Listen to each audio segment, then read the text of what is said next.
Electric vehicle sales are slowing down in India. Well, the slowdown has been seen in the global markets for quite a while now. Despite all the hype, demand for EVs is slowing down. In 2022, EV sales grew 62%, but last year, 2023, just 31%. And the trend has continued in the first half of 2024. In the US, for instance, sales growth slowed down in the Jan to March quarter compared to the same period last year. And actual sales numbers in fact declined if you compared them with the last quarter, that's October to December period of last year. India has been following the global trend by showing a slowdown in sales growth. In fact, in June, sales volumes actually fell 14% from the same period a year earlier. Champions of India's EV story such as Tata Motors have quickly revised their sales and EV penetration guidance downwards. So, is India's EV slowdown a long-term phenomenon? What happens to the government's huge ambitions for green mobility in the country? Wherein lies the problem? Products? Charging infrastructure? Government incentives? And what are the lessons to be learned from the global markets? Most importantly, should India focus on hybrids before it transitions to full-fledged EVs? All this and more in today's episode. It's Tuesday, the 16th of July. From the Economic Times, I'm your host Anirban Chaudhary, and this is the Morning Brief.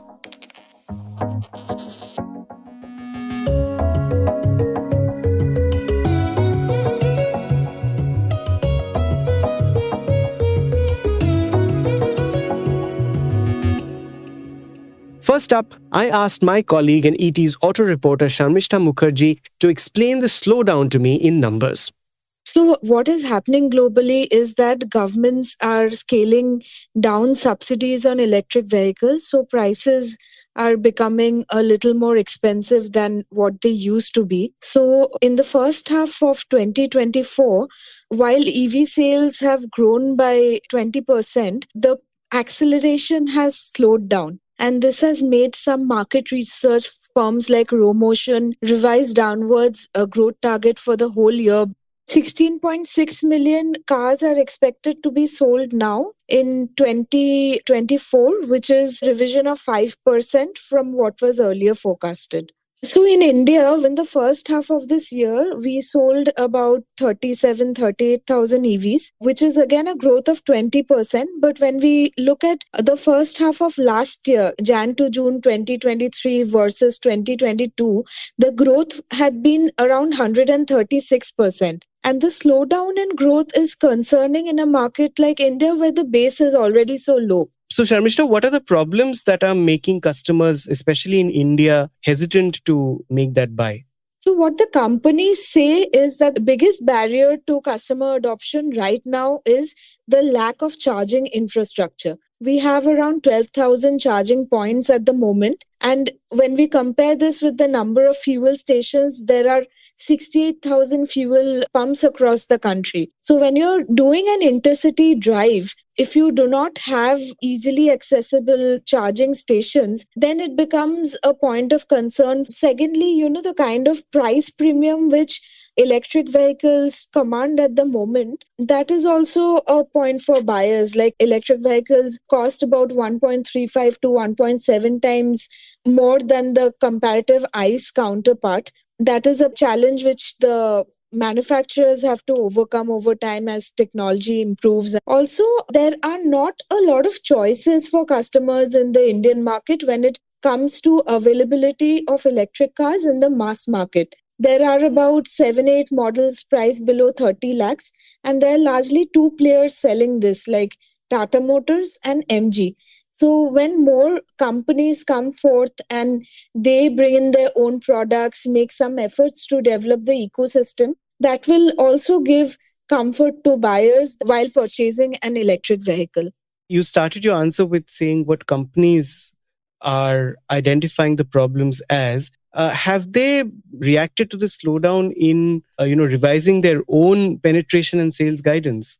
They have like Tata Motors, which is the biggest champion of EVs currently. They command 70% share in EV sales in India. They had initially projected half of their sales to come in from electric vehicles by 2030. They have now revised this target downwards to 30 to 40%. As far as the industry is concerned, where Niti Aayog had stated an objective of 30% of new car sales coming from electric vehicles by 2030, that too is estimated now to end in the range of 20% in the best case scenario. So when it comes to both the industry as well as individual company, they're rethinking the kind of penetration they would be able to achieve with electric vehicles midterm in India. Customer complaints have increased too. Sharmishta and I spoke to several such customers. Here's one of them. My name is Arindam Das. I am currently the Chief Executive Officer for DMI Consumer and MSME Lending Business. In 2023, September, we shifted from ICE vehicles to our first electric vehicle, and we decided to zero on BMW iX. So the incidents which I faced while traveling from Gurgaon, where we live, to Six Senses Fort Barwara, which is somewhere near Rajasthan border. We were traveling during the summer where the temperatures usually go up to about 45, 46 degrees. And in a full charge, this particular EV can do easily upwards of 400, 415, 430 kilometers. And the Fort Barwara from our residence in Gurgaon is about 328. So we had thought that there is plenty of room still left even after reaching Fort Barwara. But while driving and getting close to about 100, 120 kilometers, we realized the range drops precipitously, and we realized that maybe it is something to do with the temperature. But anyways, we kept on driving, and we thought that we will find some charging station. But unfortunately, we could not find any. So we kept on driving, and then finally we realized that we still, are cutting it very, very thin. So we thought that switching off the AC may give us some extra few kilometers. And that's what we did. So it was a little uncomfortable to drive in that heat with the kids in the back seat, with the windows down, with 45 degrees sun. So that's So you had to drive about 45 kilometers in the heat? Is that about 60, 65 kilometers. And do you still use that car? Of course, it's one of my main cars. It's a beautiful car. There is no complaint on the car. Like if you're doing city driving, it's a brilliant car, right? It is just that it is not meant for long range driving, where you are going outside the city, maybe hills or whatever people usually will do from places like Gurgaon, Delhi. So it's not for those drives. The next customer we spoke to faced a problem while driving within the city. He didn't want to be named. March, I was looking for a car and I ended up buying Mahindra XUV 400. I got the car. I drove it for 28 days. The first thing which I realized was that, the mileage which has been given is that, 450. But they say that, that's for the ideal situation, ideal conditions. But, the ideal conditions never happen. I understood that, it never goes beyond 297. And 450 kilometers is the actual mileage which is being given from Mahindra's side. On 28th day, I was coming out from office 8:10 in the evening. Just 2 minutes drive from office, I stopped my car and then I tried to switch off the car, but the car was not stopping. The push button was not working. Then I pushed it hard. It didn't stop. Then I kept on pushing it for a couple of minutes. It didn't stop. I came out of the car. My key, I tried to lock it and nothing happens. So the unlock was not happening. The car was not stopping. The gentleman called up customer care of the company. He went to the nearest roadside assistance center, one service center, then another, until he could get his car repaired. The car was on for 3 days. And then finally, when the battery got totally discharged, the car stopped. But, for 6 days, they were not able to figure out what the problem is. It took them 10 days to give the car back to me. After 8-10 days, the same thing happened. And this thing happened with many other things along with it. I was not able to switch off the car. And along with that, the steering, the push button, all other buttons, the clutch, the brake, everything was frozen. Everything got stuck. There have been some customer complaints about the reliability of taking EVs on long drives and also in finding charging infrastructure on the route that they are driving on. And there has been some reluctance on part of newer buyers to come in and purchase electric vehicles as their first car.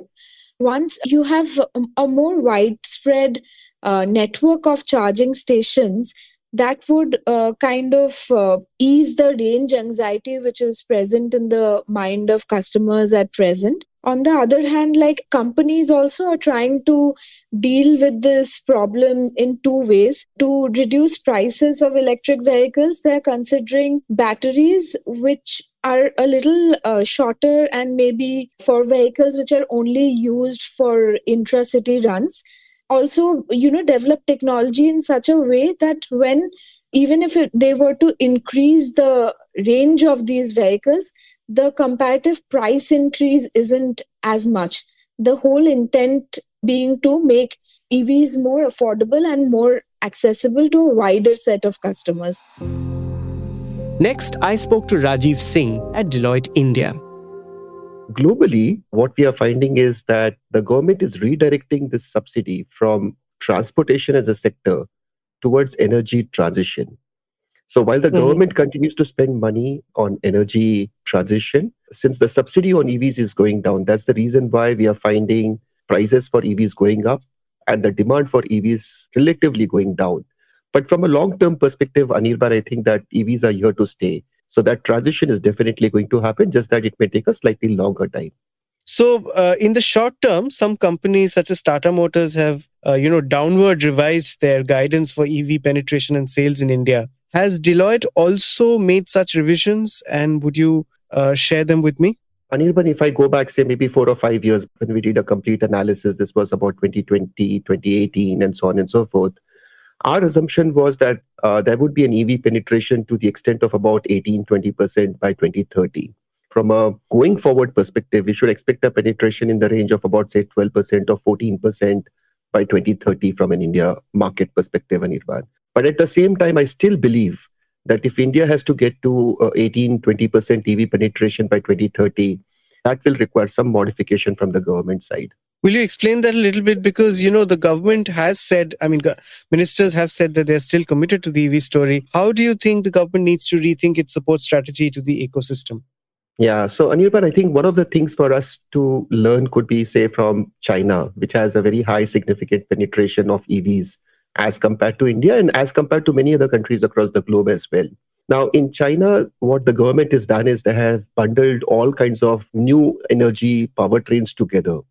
And they don't call it as a policy for BEV, which is battery electric vehicles alone.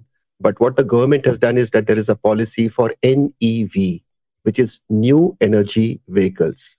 Now, whether they are BEV or whether they are plug-in electric hybrids or whether they are vehicles on flex fuels or vehicles which are run on hydrogen, I think government is trying to ensure that they are promoting all kinds of these powertrains under the new policy on NEV, which they have for quite some time, I would say 4 or 5 years now. As a result of that, the country was able to also see a lot of first-time buyers move towards new energy vehicles, which may not be necessarily BEV. It could be, say, a plug-in electric hybrid, which contribute to about 1/3 of the total NEV sale in China. So coming from an India's perspective, Anirban, I think that we have heard our ministers, our government officials talk about focus on flex fuels, focus on hydrogen, focus on even plug-in hybrids I have been hearing at times.